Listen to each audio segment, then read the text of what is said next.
Hi, welcome to this video of requirement of life cycle model. कि आज हम इस वीडियो में देखेंगे कि सॉफ्टवेयर इंजीनियरिंग में लाइफ साइकिल मॉडल्स क्यों यूज़ किए जाते हैं, क्या फ़ायदे होते हैं लाइफ साइकिल मॉडल्स को यूज़ करने के। तो इस वीडियो में आगे बढ़ते हैं।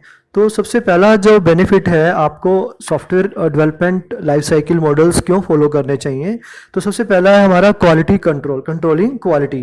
कि अगर आप किसी मॉडल को फॉलो करके आपका प्रोडक्ट डेवलप करते हो तो आप स्टैंडर्ड पैरामीटर्स के साथ चलोगे, तो फाइनली जो प्रोडक्ट प्रोड्यूस होगा, सॉफ्टवेयर प्रोडक्ट जो प्रोड्यूस होगा वो क्वालिटी प्रोडक्ट होगा, जिससे कस्टमर को ज़्यादा सेटिस्फेक्शन होगी। क्योंकि अगर आप किसी मॉडल को फॉलो नहीं करते तो जो डेवलपर है या और भी जो टीम है वो उनके मन में जो आएगा वो उस हिसाब से काम करेंगे। लेकिन अगर आपको सेट ऑफ स्टेप्स पहले ही पता हो, क्योंकि हमारे जो software development life cycle model है, डिफरेंट मॉडल है, डिफरेंट फेसेस में आपको काम करने के लिए गाइड करते हैं कि हर एक फेस में अलग अलग काम डिफाइंड होता है। तो इस तरह से अगर आप लाइफ साइकिल मॉडल को फॉलो करते हैं तो क्वालिटी बेस्ड प्रोडक्ट ही प्रोड्यूस होगा। इसी तरह से हमारा जो सेकंड बेनिफिट है वो है प्रिसाइज रिक्वायरमेंट इनपुट डेफिनेशन। कि कस्टमर, अगर हम किसी मॉडल को फॉलो नहीं करते, क्योंकि जो कस्टमर होता है हमारा, जो जिसके लिए हम सॉफ्टवेयर प्रोडक्ट प्रोड्यूस कर रहे हैं, उसको इतनी नॉलेज नहीं होती है ज़्यादा कि उसकी रिक्वायरमेंट वो क्लियरली बता सके। तो वो क्लियरली बता, क्योंकि हम किसी मॉडल को फॉलो नहीं कर रहे तो उसकी रिक्वायरमेंट हम सुनते हैं, उसके हिसाब से प्रोडक्ट बनाते हैं। तो फाइनली क्या होता है कि प्रोडक्ट ऐसा डेवलप होता है जिससे वो कस्टमर खुद ही सेटिस्फाइड नहीं होता। लेकिन अगर हम सॉफ्टवेयर डेवलपमेंट लाइफ साइकिल के मॉडल को फॉलो करते हैं तो हम उसकी जो रिक्वायरमेंट है, जो डिफरेंट स्टेप्स में हम उसमें रिक्वायरमेंट गैदरिंग का एक स्टेप रहता है कि हम उसकी रिक्वायरमेंट गैदर करेंगे, उसको एनालाइज करेंगे, फिजिबिलिटी स्टडी करेंगे, उसके साथ मीटिंग करेंगे और एक फाइनली एक एसआरएस डॉक्यूमेंट जनरेट करेंगे, जिसमें हम उसको रिटर्न में हम लोग देते हैं कि आपका जो रिक्वायरमेंट थी वो इस तरह से थी, हम आपका जो प्रोडक्ट है आपकी रिक्वायरमेंट के हिसाब से इतने टाइम में, इतने रुपीज़ में और इन इनपुट और आउटपुट और रिपोर्ट्स के साथ आपको जनरेट करके देंगे, ताकि कस्टमर को इनिशियली जो उसने, कई बार क्या होता है कि कस्टमर के माइंड में कुछ और होता है लेकिन वो डेवलपर है जो उस तरह से डेवलप नहीं कर पाता, कस्टमर अपनी इनपुट ठीक तरह, जो उसकी रिक्वायरमेंट है वो ठीक तरह से नहीं बता पाता। लेकिन अगर हम किसी मॉडल को फॉलो करते हैं तो उसमें स्टेप्स होते हैं, जैसे मैंने कहा कि उसकी रिक्वायरमेंट के बाद हम फिर उससे मीटिंग करते हैं, बार बार मीटिंग करते हैं और फाइनली उसको बताते हैं डेवलप करने से पहले कि आपका जो प्रोडक्ट है जो आपने हमें ऑर्डर किया वो कुछ इस तरह से बनेगा।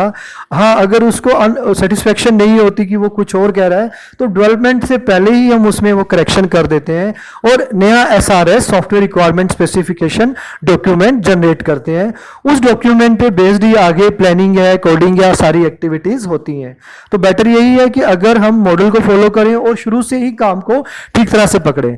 तो कहने का मतलब है कि अगर आप लाइफ साइकिल मॉडल को फॉलो करते हो तो आपका जो फर्स्ट स्टेप है, क्योंकि काम फिर फेसेस में होगा, स्टेप्स में होगा, अगर स्टेप 1 ही ठीक होगा तो ही स्टेप 2 में आप ठीक बढ़ पाओगे।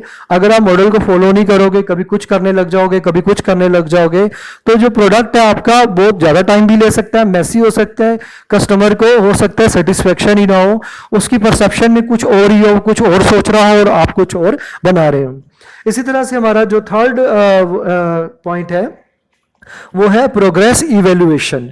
देखो, अगर हम किसी मेथड को फॉलो नहीं करेंगे तो हम प्रोजेक्ट की प्रोग्रेस को इवेल्युएट नहीं कर सकते कि कितना टाइम और लगेगा प्रोजेक्ट को डेवलप होने में या कितनी कॉस्ट और लगेगी। कस्टमर बीच में पूछता भी है कितना टाइम और लगेगा, या हमें भी अपने बहुत सारे पैरामीटर्स है, अगले अपने और भी ऑर्डर्स हैं। तो अगर आप किसी चीज़ को में किसी स्टैंडर्ड मेथड को फॉलो नहीं करते हो, चाहे सॉफ्टवेयर प्रोडक्ट है या कोई भी चीज़ है, तो आपको क्लियर नहीं हो पाता कि आपका जो काम है वो कहाँ तक पहुँचा। ये बिल्कुल वैसे है जैसे एग्जाम्स होते हैं, स्टूडेंट्स को सप्लीमेंट्री बीच में जो एग्जाम्स होते हैं, क्लास टेस्ट होते हैं, यूनिट टेस्ट होते हैं, तो बीच में उनको अपनी नॉलेज का प्रोग्रेस पता लगती रहती है टीचर को, क्योंकि बच्चा ये सीख रहा है। फाइनली फाइनल एग्जाम के टाइम में उसका फाइनल टेस्ट होता है। तो इसी तरह से ये भी है, अगर आप मॉडल को, एक स्टैंडर्ड मेथड को फॉलो करते हो तो आपको पता होता है कि हर एक, क्योंकि जो मॉडल्स हैं डिफरेंट फेसेस में डिवाइडेड रहते हैं, तो हमें पता होता है कि हम कितने फेस कंप्लीट कर चुके हैं, तो इतना % हमारा काम कंप्लीशन की तरफ है। तो हमारा जो फोर्थ जो मेन पॉइंट है इसके लिए कि हमें क्यों यूज करना चाहिए software development life cycle model, वो है हमारा मॉडिफिकेशन ऑफ डिलीवर्ड। कि प्रोडक्ट आपने बना दिया, अगर प्रोडक्ट बनाने के बाद अगर हमने किसी मॉडल को फॉलो नहीं किया तो कई बार क्या होता है कि कस्टमर को मॉडिफिकेशन भी कराना है या मेंटेनेंस एक्टिविटीज भी हैं।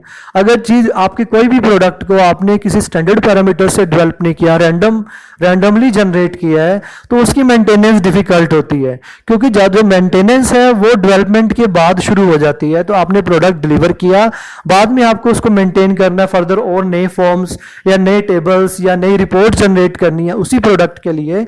तो अगर आपने स्टैंडर्ड मेथड फॉलो किया होगा तो आपको पता होगा कि आप पता चल जाएगा, डीएफडीज होंगे और रिटर्न डॉक्यूमेंट्स होंगे जो डेवलपमेंट लाइफ साइकिल मॉडल में हमें बनाने पड़ते हैं, तो आपका काम इजी रहेगा। नहीं तो क्या होगा, अगर आपने किसी चीज को फॉलो नहीं किया, रैंडम अप्रोच के साथ आपने प्रोडक्ट डेवलप किया है, तो मॉडिफिकेशन जो आपने प्रोडक्ट डिलीवर किया उसका मॉडिफिकेशन करना नेक्स्ट टू इम्पॉसिबल हो जाएगा, या ज़्यादा टाइम लेगा, या उस हिसाब से काम नहीं करेगा जिस हिसाब से आपका कस्टमर आपसे चाहता है। इसी तरह से जो नेक्स्ट है हमारा लाइफ साइकिल मॉडल को यूज़ करने का रीज़न है इंक्रीजिंग पोटेंशियल यूजर्स।